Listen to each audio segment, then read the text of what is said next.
నమస్కారం. ఏం పేరు సార్? నా పేరు నరసింహరావు. నరసింహరావు గారు ఏం చేస్తుంటారు? నేను రియల్ ఎస్టేట్ సోషల్ వర్క్ చేస్తుంటాను. రియల్ ఎస్టేట్ అయితే మంచి సోషల్ దొరికింది నాకు.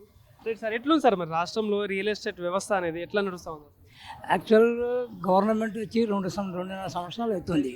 అయితే ఇప్పటి మటుకైతే రియల్ ఎస్టేట్ కొద్దిగా డౌనే ఉండే. రీసెంట్గా ఫ్యూచర్ సిటీ అవి తీసిన తర్వాత కొద్దిగా డెవలప్ అవుతుంది. రియల్ ఎస్టేట్ కొద్దిగా పుంజుకుంటుంది. అది రియల్ ఎస్టేట్. అంటే భూముల ధరలు కావచ్చు, ఇదంతా ఎట్లున్నాయి? భూముల ధరలు కూడా ఇప్పుడు పెరిగే ఆస్కారం ఉంది. కొద్దిగా పెరుగుతున్నాయి కూడా. ఎందుకంటే మాకు ఇప్పుడు ఒక లైఫ్ అనేది వస్తుంది రియల్ ఎస్టేట్ వాళ్ళకు. ఎందుకంటే ఇంతకుముందు టీఆర్ఎస్ గవర్నమెంట్ పోయిన తర్వాత అప్పుడు మంచిగా ఉండే భూమి రియల్ ఎస్టేట్. దాని తర్వాత మాకు ఈ గవర్నమెంట్ వచ్చిన తర్వాత కొద్దిగా డౌన్ అయింది. ప్రధాన కారణం ఏమైండొచ్చు? కారణం ఏంటంటే ఇప్పుడు ప్రధాన కార్యం ఏంటంటే గవర్నమెంట్ ఎప్పుడైతే ఒక చేంజ్ అయిందో ఆ చేంజ్ దాని మీద ఏమైందంటే ఈ వచ్చే గవర్నమెంట్ ఎట్లా చేస్తుందో ఏం చేస్తుందో ఒక డైలమాలో పబ్లిక్ ఉండే. హైడ్రా ప్రభావం ఏమైనా పడ్డదంటారా? హైడ్రా అయితే దగ్గర మీకు హైడ్రా ఎఫెక్ట్ రియల్ ఎస్టేట్ మీద 60 to 70% పడ్డది. ఎందుకంటే ఇప్పుడు యాక్చువల్ ఎక్కువ మట్టుకు ఇప్పుడు ఒక 15 ఏళ్ళ కింద ఫామ్ ల్యాండ్స్ ఎక్కువ కొన్నారు. ఇప్పుడు ఫామ్ ల్యాండ్ కొన్న వాళ్ళకు భయం అయిపోయింది హైడ్రా రాగానే. ఎందుకంటే హైడ్రా ఆల్రెడీ కరాఖండిగా చెప్పేసినాడు ఏమని, ఫామ్ ల్యాండ్ ఓన్లీ వ్యవసాయానికే, మీరు అక్కడ ఇల్లు కట్టడానికి వీల్లేదు. ఇంకోటి ఫామ్ ల్యాండ్స్ అన్నీ బఫర్ జోన్కు దగ్గర ఉంటాయి కాబట్టి మీరు అవి కొనొద్దని ఆల్రెడీ స్టేట్మెంట్ కూడా ఇచ్చిండు. అది ఇచ్చిన తర్వాత పబ్లిక్ ఏమైందంటే అరే నేను ఫామ్ ల్యాండ్ అప్పుడు 500 గజం కొన్నా, 1000 రూపాయల గజం కొన్నా, ఇప్పుడు ఏం చేయాలన్నా చేయాలమ్మ భయంలో ఏమైందంటే ఉన్న రియల్ ఎస్టేట్ కూడా పడిపోయింది. సో ఎట్లా అనిపిస్తుంది ఇప్పుడు ప్రభుత్వం పాలన పరంగా చూస్తూ ఉంటే 2.5 ఏళ్ళు అవుతా ఉంది కాబట్టి ఎట్లా అనిపిస్తూ ఉంది? పాలన ప్రభుత్వం అంటే ఇప్పుడు పుంజుకుంటుంది. ఎందుకంటే ఏ ప్రభుత్వాన్ని కూడా మనం డైరెక్ట్ విమర్శించొద్దు. ఎందుకంటే వాళ్ళకి ఇప్పుడు ఛాన్స్ వచ్చింది. ఆ ఛాన్స్ని ఎట్లా సద్వినియోగం చేసుకుంటుండో మనం గమనించాలి. అది అందుకే ఇప్పుడు ఏ గవర్నమెంట్ వచ్చినా ఇప్పుడు 10 ఏళ్ళు ఒక గవర్నమెంట్ చేసింది, మళ్ళీ ఇంకో గవర్నమెంట్ రావాలంటే దానికి చదువుకోనికి టైం పడుతుంది. మినిమం అందరు అనుకుంటారు అది చేయలేరు ఇది చేయలేరు అనుకుంటారు. అది ఎవరు అనుకుంటారు? కొద్దిగా అన్ఎడ్యుకేటెడ్ ఉన్నోళ్ళు, కొద్దిగా అన్ఎడ్యుకేటెడ్ ఉన్నోళ్ళు, పథకాల గురించి సరిగా అవగాహన లేనోళ్ళు వాళ్ళు అనుకుంటారు. అదే ఇప్పుడు పొలిటికల్గానే కానీ కొద్దిగా అవగాహన ఉన్నోళ్ళు ఏమంటారు, అవే కొత్త గవర్నమెంట్ వచ్చింది వానికి చదువుకోనికే బడ్జెట్ ప్రాబ్లం ఉంటుంది. ఎందుకంటే గవర్నమెంట్ ఏం చెప్తుంది, మాకు ఇంత లోటు బడ్జెట్ ఇచ్చిపోయింది. అడుగుదాం అనుకున్నా. ఇప్పుడు రేవంత్ రెడ్డి గారు ఏమంటా ఉన్నారు, రాష్ట్రం దగ్గర బడ్జెట్ లేదు, అప్పుల రాష్ట్రం అయిపోయిందని చెప్పేసి అంటా ఉన్నారు. గవర్నమెంట్ రేవంత్ రెడ్డి అని కాదు, ఏ గవర్నమెంట్ అయినా రాని నీకు 100 రూపాయలు చేతిలో పెట్టి జరిగిపోయినా నాకేమి ఇవ్వలే అంటారు.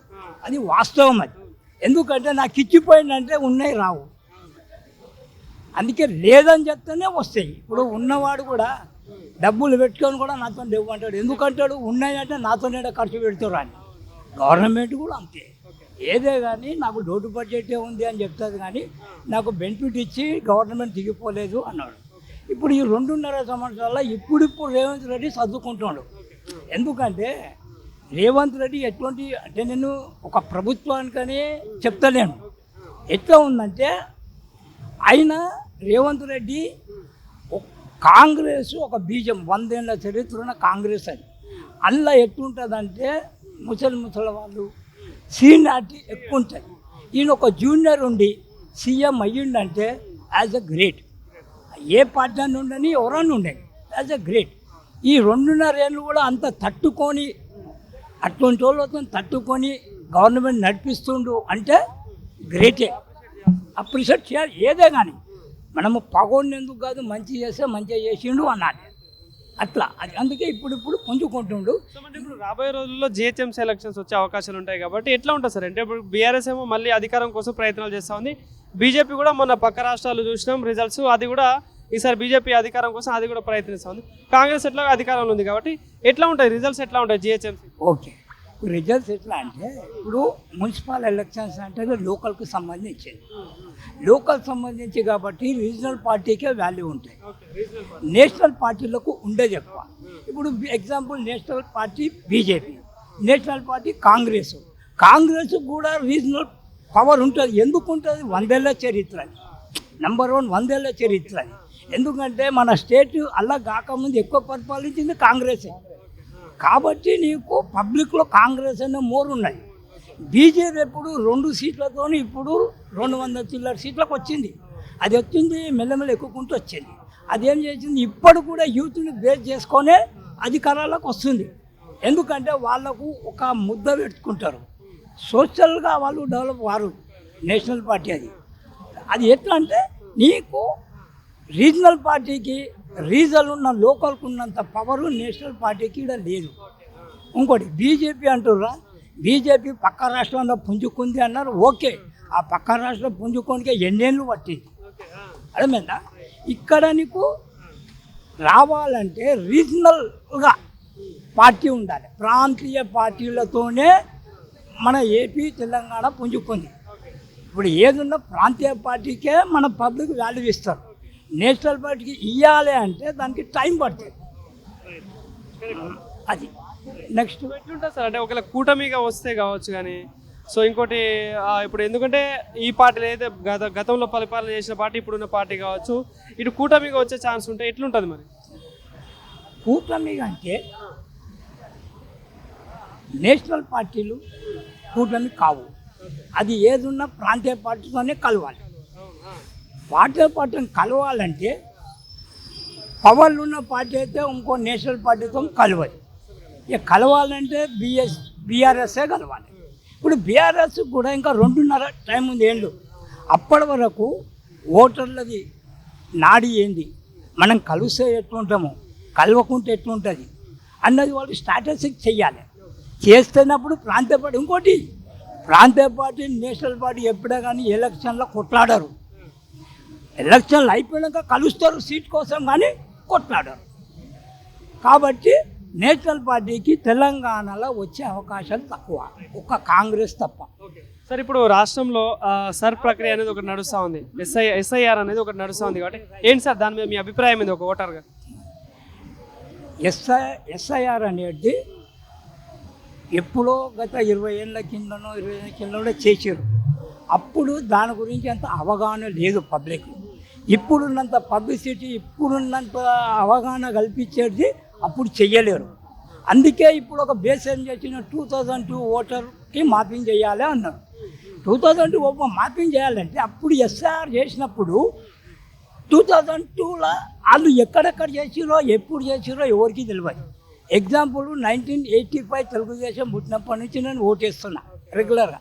ఇప్పుడు 2002లో నాది లేదు, మా అన్నయ్యది లేదు, మా ఫాదర్ అయితే ఎప్పుడో చనిపోయాడు, ఆయనది ఉండేనే ఉండదు. నేను 5th క్లాస్ ఉన్నప్పుడే చనిపోయాడు, అంటే 70లోనే చనిపోయాడు, 70 చనిపోయాడు. కాబట్టి ఎస్ఆర్ కనుక సంబంధం లేదు. అందుకే ఇది ఇది ఉన్నది ఎస్ఆర్. కానీ ఎస్ఆర్ చేయడం వల్ల ఒక బెనిఫిట్ ఏంటంటే పాపులేషన్ అనేది ఏంది, ఒక నియోజకవర్గంలో 2 లక్షల ఓట్లు ఉన్నాయని ఎగ్జాంపుల్ అనుకుంటే అది చెప్పుకోనికైనా ఉంటుంది. ఆ 2 లక్షల్లో మనం అనుకుంటాం 60% అయింది అనుకో, ఇన్ని అయితే. కానీ ఆడ ఏమవుతుంది, బోకస్ ఓట్లు ఎక్కువ ఉంటున్నాయి. ఆ 2 లక్షల ఓట్ల కనీసం ఈ నియోజకవర్గంలో ఓటారు పక్క నియోజకవర్గంలో ఉంటున్నాడు. మా ఫాదర్ చనిపోయి ఉంటే ఆయన ఓటు కూడా ఉంటుంది. ఇప్పుడు సెన్సస్ వాళ్ళు వస్తున్నారు, ఎలక్షన్ వాళ్ళు వస్తున్నారు, ఎన్నిసార్లు రాసుకపోయారు. నేను కూర్చొని చెప్తా, నా బామ్మది కానీ మా నైనది కానీ అరే చనిపోయారని డెడ్ అని రాసిచ్చిన, మళ్ళీ ఎలక్షన్లో వచ్చేసరికి ఓటర్ లిస్టులో పేరు ఉంటుంది. ఎస్ఆర్తో ఇది 90% పోతుంది అని నేను అనుకుంటున్నాను. ఎట్లుంటుంది సార్ మరి రాబోయే రోజులలో తెలంగాణ రాష్ట్రంలో ప్రభుత్వం మార్పు వచ్చే ఛాన్స్ ఉంటుందా, లేకపోతే మళ్ళీ ఇదే ప్రభుత్వం ఉండే అవకాశాలు కనిపిస్తూ ఉన్నాయా? సార్ ఇదొకటి సార్, ఇప్పుడు ఇంకా 2.5 సంవత్సరాలు అయింది కుదురుకోనికి ఈ గవర్నమెంట్కు. ఇప్పుడు ఏ గవర్నమెంట్ అయినా ఎక్కంగానే ఏ పని చెయ్యదు, టైం పడుతుంది. అందుకే ఇప్పుడు ఈ 2.5 సంవత్సరాల లోపల కానీ ఉన్న గవర్నమెంట్ కూడా ఏం చేస్తుంది, నా బీఆర్ఎస్ ఉండని ఇప్పుడు ఉండని లాస్ట్ సంవత్సరంన్నరనే కరెక్ట్ పనిచేస్తారు. ఎందుకంటే ఓటర్ దృష్టిలో పడతారు, ఆకట్టుకోవాలి. అందుకే ఇప్పుడు కూడా రేవంత్ రెడ్డి వస్తాడు అనలేము, రాడు అనలేము. 1.5 ఇయర్లో వాడు చేసిన పథకాల గురించి పబ్లిక్లో అవగాహన కల్పించి అందులో కొన్ని చేసిందనుకో, మన పబ్లిక్ ఎట్లుంటుందంటే ఇప్పుడు అన్నం పెట్టిందంటే మనుషులు అప్పటికప్పుడు ఆ పథకాలు చేసిందనుకో, అరే అన్న చేసిండు అన్న ఫీలింగ్లో ఉంటారు. Thank you. Welcome sir.